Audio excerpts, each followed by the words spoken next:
Hello ಗೆಳೆಯರೆ, welcome to S ಪಿಚಿನ್ Kannada channel. ಈ ಒಂದು ವಿಡಿಯೋದಲ್ಲಿ ರಾಷ್ಟ್ರಕವಿ ಕುವೆಂಪುರವರ ಬಗ್ಗೆ 20 ಸಾಲುಗಳ ಪ್ರಬಂಧ ನೋಡ್ತೋಣ. ಈ ಒಂದು 20 ಸಾಲುಗಳ ಪ್ರಬಂಧ ಇಷ್ಟವಾದರೆ ಲೈಕ್ ಮಾಡಿ, ಇನ್ನೊಬ್ಬರು ಶೇರ್ ಮಾಡಿ, ಇನ್ನೊಬ್ಬರು ಸದ್ಯ ಅಂತ ಅನೇಕ ವಿಡಿಯೋಗಳ ಚಾನಲ್ ಸಬ್ಸ್ಕ್ರೈಬ್ ಆಗಿ. ಅದೇ ಥರನಾಗಿ ನಿಮಗೆ ಎಂಥ ಒಂದು ವಿಡಿಯೋ ಬೇಕಂತೇಳಿ ಕಾಮೆಂಟ್ ಮಾಡಿ ಒಂದು ವಿಡಿಯೋ ಪ್ರಬಂಧ ಮಾಡಲಿಕ್ಕೆ ನಾನು ಪ್ರಯತ್ನ ಪಡ್ತೇನೆ ಅಂತ ಹೇಳ್ತಾ ಈ ಒಂದು ಪ್ರಬಂಧ ನೋಡ್ತಾ ಹೋಗೋಣ ಬನ್ನಿ. ಮೊದಲನೇ ಪಾಯಿಂಟ್ ನೋಡಿ, ಕನ್ನಡದ ಮಹಾಕವಿ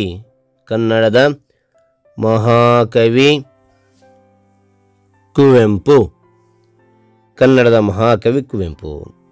ಎರಡನೇ ಪಾಯಿಂಟ್, ಅವರ ಪೂರ್ಣ ಹೆಸರು ಕುಪ್ಪಳ್ಳಿ ವೆಂಕಟಪ್ಪ ಪುಟ್ಟಪ್ಪ. ಅವರ ಪೂರ್ಣ ಹೆಸರು ಕುಪ್ಪಳ್ಳಿ ವೆಂಕಟಪ್ಪ ಪುಟ್ಟಪ್ಪ. Okay, right. ಮೂರನೇ ಪಾಯಿಂಟ್ ನೋಡಿ, ಅವರ ತಂದೆ ವೆಂಕಟಪ್ಪ ಗೌಡ, ತಾಯಿ ಸೀತಮ್ಮ. ನಾಲ್ಕನೇ ಪಾಯಿಂಟ್, ಅವರು 29 ಡಿಸೆಂಬರ್ 1904ರಲ್ಲಿ ಜನಿಸಿದರು. ಮತ್ತೊಮ್ಮೆ ನೋಡಿ, ಅವರು 29 ಡಿಸೆಂಬರ್ 1904ರಲ್ಲಿ ಜನಿಸಿದರು. ಐದನೇ ಪಾಯಿಂಟ್, ಶಿವಮೊಗ್ಗದ ತೀರ್ಥಹಳ್ಳಿ ತಾಲೂಕಿನ ಕುಪ್ಪಳ್ಳಿ ಅವರ ಜನ್ಮಸ್ಥಳ. ಶಿವಮೊಗ್ಗದ ತೀರ್ಥಹಳ್ಳಿ ತಾಲೂಕಿನ ಕುಪ್ಪಳ್ಳಿ ಅವರ ಜನ್ಮಸ್ಥಳ. ಆರನೇ ಪಾಯಿಂಟ್, ತೀರ್ಥಹಳ್ಳಿಯಲ್ಲಿ ವಿದ್ಯಾಭ್ಯಾಸ ಆರಂಭಿಸಿ MA ಪದವಿಯನ್ನು ಮೈಸೂರು ಮಹಾರಾಜ ಕಾಲೇಜಿನಲ್ಲಿ ಮುಗಿಸಿದರು. ಮತ್ತು ನೋಡಿ, ತೀರ್ಥಹಳ್ಳಿಯಲ್ಲಿ ವಿದ್ಯಾಭ್ಯಾಸ ಆರಂಭಿಸಿ MA ಪದವಿಯನ್ನು ಮೈಸೂರು ಮಹಾರಾಜ ಕಾಲೇಜಿನಲ್ಲಿ ಮುಗಿಸಿದರು. ಏಳನೇ ಪಾಯಿಂಟ್, 1929ರಲ್ಲಿ ಮೈಸೂರು ಮಹಾರಾಜ ಕಾಲೇಜಿನಲ್ಲಿ ಅಧ್ಯಾಪಕರಾಗಿ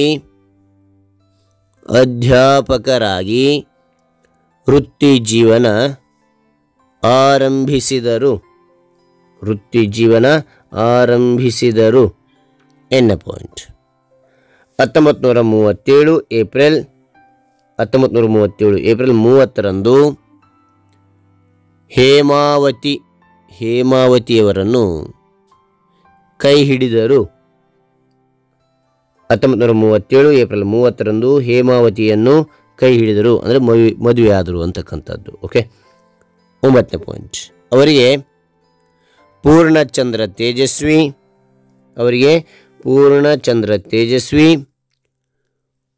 ಕೋಕಿಲೋದಯ ಚೈತ್ರ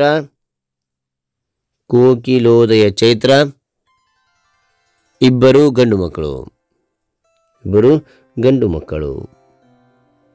ಇಂದುಕಲಾ ತಾರಿಣಿ ಇಬ್ಬರು ಹೆಣ್ಣು ಮಕ್ಕಳು. ಮತ್ತು ನೋಡಿ, ಅವರಿಗೆ ಪೂರ್ಣಚಂದ್ರ ತೇಜಸ್ವಿ ಕೋಕಿಲೋದಯ ಚೈತ್ರ ಇಬ್ಬರು ಗಂಡು ಮಕ್ಕಳು, ಇಂದುಕಲಾ ತಾರಿಣಿ ಇಬ್ಬರು ಹೆಣ್ಣು ಮಕ್ಕಳು. 10ನೇ ಪಾಯಿಂಟ್, ಅವರು ಉಪಾಧ್ಯಾಯರಾಗಿ ಪ್ರಿನ್ಸಿಪಾಲರಾಗಿ ಮೈಸೂರು ವಿವಿಯ ಉಪಕುಲಪತಿಗಳಾಗಿ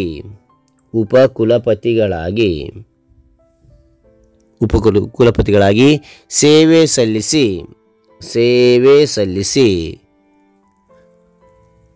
1960ರಲ್ಲಿ ನಿವೃತ್ತರಾದರು.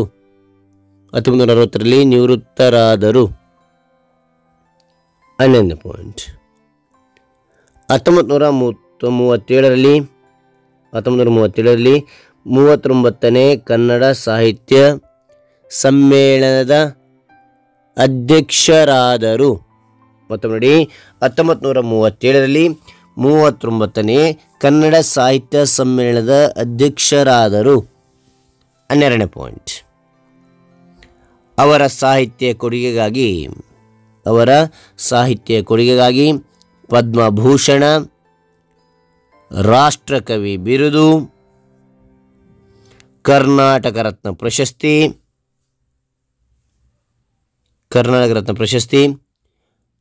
ಪಂಪ ಪ್ರಶಸ್ತಿ ಹಾಗೂ ಗೌರವ ಡಾಕ್ಟರೇಟ್ ನೀಡಿ ಗೌರವಿಸಲಾಗಿದೆ. 1968ರಲ್ಲಿ ಶ್ರೀರಾಮಾಯಣ ದರ್ಶನಂ ಕೃತಿಗೆ ಜ್ಞಾನಪೀಠ ಪ್ರಶಸ್ತಿಯನ್ನು 1968ರಲ್ಲಿ ಶ್ರೀರಾಮಾಯಣ ದರ್ಶನಂ ಕೃತಿಗೆ ಜ್ಞಾನಪೀಠ ಪ್ರಶಸ್ತಿಯನ್ನು ತಂದುಕೊಟ್ಟರು. ಮತ್ತೊಮ್ಮೆ ನೋಡಿ, 1968ರಲ್ಲಿ ಶ್ರೀರಾಮಾಯಣ ದರ್ಶನಂ ಕೃತಿಗೆ ಜ್ಞಾನಪೀಠ ಪ್ರಶಸ್ತಿ ತಂದುಕೊಟ್ಟರು. 14ನೇ ಪಾಯಿಂಟ್, ಅವರು ಕವಿ, ಲೇಖಕ, ಪ್ರಾಧ್ಯಾಪಕ, ಪ್ರಾಂಶುಪಾಲ ಹಾಗೂ ಕುಲಪತಿಗಳಾಗಿ ಕಾರ್ಯನಿರ್ವಹಿಸಿದ್ದಾರೆ. ಓಕೆನಾ? ಮತ್ತೊಮ್ಮೆ ನೋಡಿ, ಅವರು ಕವಿ, ಲೇಖಕ, ಪ್ರಾಧ್ಯಾಪಕ, ಪ್ರಾಂಶುಪಾಲ ಹಾಗೂ ಕುಲಪತಿಗಳಾಗಿ ಕಾರ್ಯನಿರ್ವಹಿಸಿದ್ದಾರೆ. 15ನೇ ಪಾಯಿಂಟ್, ಮಲೆಗಳಲ್ಲಿ ಮದುಮಗಳು, ಬೆರಳಿಗೆ ಕೊರಳ್, ಶೂದ್ರ ತಪಸ್ವಿ, ಸ್ವಾಮಿ ವಿವೇಕಾನಂದ, ಪಾಂಚಜನ್ಯ, ಸ್ವಾಮಿ ವಿವೇಕಾನಂದ ಪಾಂಚಜನ್ಯ, ಬೊಮ್ಮನಹಳ್ಳಿ ಕಿಂದರಿ ಜೋಗಿ ಇತ್ಯಾದಿ ಪ್ರಸಿದ್ಧ ಕೃತಿಗಳು ಇವರು. ಓಕೆನಾ? ನಾನು ಪ್ರಮುಖವಾದವು ನಿಮಗೆ ಇಲ್ಲಿ ತಿಳಿಸಿದ್ದೀನಿ. ಅರ್ಥ ಆಯ್ತಾ? ಹಾಗಾದರೆ 16ನೇ ಪಾಯಿಂಟ್ ನೋಡಿ, ಅವರು 11 ನವೆಂಬರ್ 1994ರಂದು ತಮ್ಮ 89ನೇ ವಯಸ್ಸಿನಲ್ಲಿ ನಿಧನರಾದರು. ಮತ್ತೊಮ್ಮೆ ನೋಡಿ, ಅವರು 11 ನವೆಂಬರ್ 1994ರಂದು ತಮ್ಮ 89ನೇ ವಯಸ್ಸಿನಲ್ಲಿ ನಿಧನರಾದರು. 17ನೇ ಪಾಯಿಂಟ್, ಅವರ ಸಮಾಧಿ ಸ್ಥಳವಾದ ಕವಿಶೈಲ ಒಂದು ವಿಶಿಷ್ಟ ಸ್ಮಾರಕ. ಮತ್ತೊಮ್ಮೆ ನೋಡಿ, ಅವರ ಸಮಾಧಿ ಸ್ಥಳವಾದ ಕವಿಶೈಲ ಒಂದು ವಿಶಿಷ್ಟ ಸ್ಮಾರಕ. 18ನೇ ಪಾಯಿಂಟ್,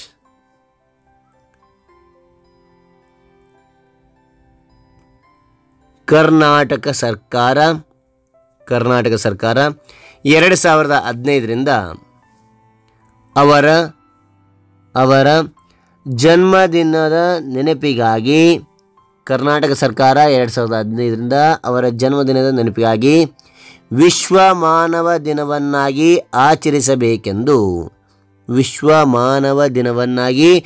ಆಚರಿಸಬೇಕೆಂದು